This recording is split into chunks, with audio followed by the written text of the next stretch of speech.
तमाम किस्म की तारीफात उस वाहदहुल शरीक खालिक़े कायनात मालिके अर्ज़ व समा के लिए है, जिसने हमें ऐसा मौका अता फरमाया हम एक साथ जमा होकर एक दूसरे से कलाम इलाही और सुन्नत रसूल सल्लल्लाहु अलैहि वसल्लम को समझ सके और उस पर अमल पैरा हो। लिहाजा आज के इस मजलिस में मैं आप सभी लोगों के सामने जिस मौजू को लेकर हाजिर हुई हूँ वो है मुसलमान और कुरान। उम्मीद के बगैर आप लोग समाज फरमाएंगे और काबिल कदर बातों को फिर बनाने की कोशिश करेंगे इंशाअल्लाह। मौजूद सामिन और सामियात इशरात इस्लाम के लिए मुसलमानों को जमीन का बनाने के लिए मशरिक से मगरिब तक इस्लाम का परचम लहराने के लिए अल्लाह रब्बुल आलमीन ने कोई तोपखाना या कोई मशीन गन आसमान से नहीं उतारी, बल्कि उसने अपना कलाम का यानी कुरान मजीद ही नाज़िल फरमाया था। इस सच्चे रहबर, इस नूरी मुकम्मल कानून पर अमल करने वालों के कब्जों में तब तो ताज ही नहीं आए बल्कि जीत लिए। इस पर अमल करने की बरकती एक तरफ मकबूल रहमान थे तो दूसरी तरफ जानिब वो ताजिरान जहां थे, उनके हाथों में वो फरमान था जो उनको हर झमेले, हर तकलीफ, हर मुसीबत, हर फंदे से बचा लेता था। हर एक तरक्की, हर एक बरकत, हर एक तरक्की, हर एक बरकत उन्हें अता फरमा देता था। यही पाकी किताब अल्लाह रब्बुल आलमीन की तरफ से वो रस्सी थी जिसका एक सिरा मुसलमानों के हाथों में होता था तो दूसरा सिरा अल्लाह रब्बुल आलमीन के हाथों में होता था।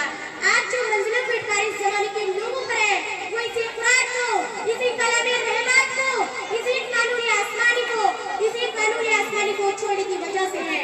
इसकी सिर्फ एक आयत वजअलना मिन बैनि अयदीहिम सद्दन व मिन खल्फिहिम सद्दन फगशयनाहुम फहुम ला युबसिरून। पढ़कर अल्लाह के रसूल सल्लल्लाहु अलैहि वसल्लम बवक्ते हिजरत काफिरों की नंगी तलवारों के जबरदस्त पहरे से निकल गए और उन्हें नजर भी न आए। यही वो बाबरकत और पुरकशिश कुरान है जिसे सुनकर उमर जैसा सख्त दिल, जबरदस्त काफिर नरम दिल आला दर्जे का मुसलमान बन गया। यही वो कुरान है जिसकी आयतों ने अमीरों के उजालों से, फकरों खानों को दौलत से, नाइत्तेफाकी को इत्तेफाक से और गुलामी को बादशाही से बदल दिया। दुनिया में जितने दीन है वो सब बादशाहों की गोद में फते हैं, लेकिन सिर्फ इस्लाम ही ऐसा मजहब है जिसने कुरान की बरकत से बादशाहों को अपनी गोद में पाला है। जरा पहले दौर के मुसलमानों को गौर करो, वो मस्त करते, वो मातहते, वो बेसरो सामान थे, लेकिन उस कुरान की माताती ने उन्होंने कैसर और किसरा के तख्त उल्टे दिए, उन्होंने दुनिया की तारीख बदल दी, उन्होंने अपने बड़े बड़े सरदारों और बादशाहों को अपना गुलाम बना लिया। 30 साल की कलील और मुद्दत में उन्होंने दुनिया में अपना नाम बनवा लिया, बल्कि जिसको गर्दनों और मुल्कों मार कर भी कब्जा कर लिया, कुफ्र को तौहीद से बदल दिया और पूरी दुनिया में ला इलाहा इल्लल्लाह मुहम्मदुर रसूलुल्लाह का परचम लहरा दिया। जो सबसे जरूरी है मुसलमान नहीं पढ़ते, जो सबसे जरूरी है मुसलमान नहीं पढ़ते, ईमान की सफेदी दीवार नहीं पढ़ते, ईमान की सफेदी दीवार नहीं पढ़ते। ये कैसे मुसलमान है जो सुबह सवेरे, ये कैसे मुसलमान है जो सुबह सवेरे अखबार तो पढ़ते हैं मगर कुरान नहीं पढ़ते। आज हम कुरान के मतलब को कहाँ ढूंढे, इनके शदय को कहाँ पाए, कलामुल्लाह की शदय को कैसे देखे। कलामुल्लाह की मुजस्समे अमीर नमूना थे, उनकी आंखें आखिरत को देखती थी, जन्नत की तमन्नाएं उनको दिलों में तड़पती थी, तामील इरशाद का नबी की लगन उन्हें हर वक्त लगी दिखती थी, उनकी करवटें रातों को बिस्तरों से अलग हो जाती थी, वो प्यारी प्यारी आवाजें जिन पर खुदा कान बना देता था। आज यही चीजें मुसलमानों से मफकूद होकर रह गई है। उनके घरों से हंसने, रोने और बाजी की आवाज तो सुनाई देती है मगर कलाम खुदा की आवाज सुनाई नहीं देती। वो अंग्रेजी में TPN और LP तो पढ़ लेते हैं मगर सही तौर पर कुल वल्लाहु भी पढ़ना नहीं जानते, पूरी बातें याद तक नहीं होती। उनके बच्चे मुश्किल से मुश्किल सवाल पूरा हो आसान से आसान कर लेते हैं, लेकिन नमाज के माई कुछ नियामतों से आंसू होते हैं। उनकी पेशानियों पर गुलामी की चोटी तो होती है मगर सजदे का निशान नहीं होता।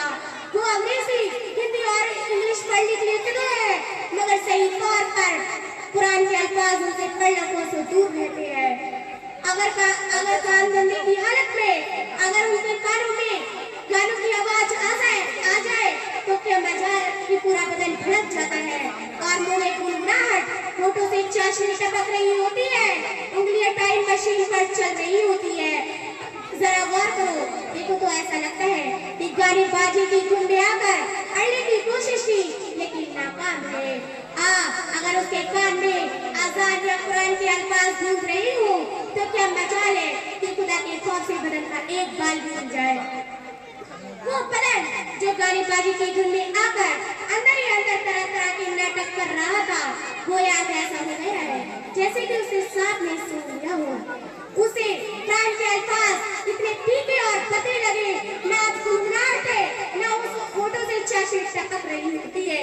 اس کی یہی وجہ ہے کہ وہ دنیا کے بھی تنگ رہے گا اور آخرت میں بھی مجبور رہے گا.